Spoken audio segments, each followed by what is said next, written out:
నీతిని స్థాపించుటకై 15వ వచనము, న్యాయపు తీర్పు జరుగును.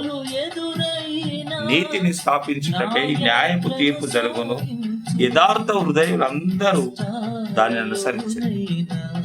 నీతిని స్థాపించాలంటే న్యాయపు తీర్పు జరగాలి. మనం అనుకుంటాం మరి నీతిగా ఉన్నాం, న్యాయంగా ఉన్నాం, మనకు న్యాయమైన తీర్పు జరగటం లేదేంటి? మరి ఎన్ని రోజులు, ఎన్ని సంవత్సరాలు గడిచిపోతున్నాయి, మన జీవితంలో మనకు న్యాయం జరగదా?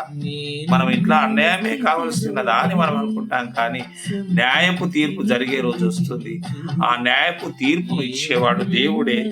యథార్థ హృదయులందరూ దాన్ని అనుసరిస్తారు.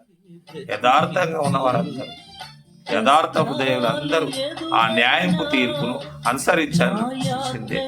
అందుకే యథార్థ హృదయులందరూ దాన్ని అనుసరించేదారని భక్తుడు రాస్తున్నాడు.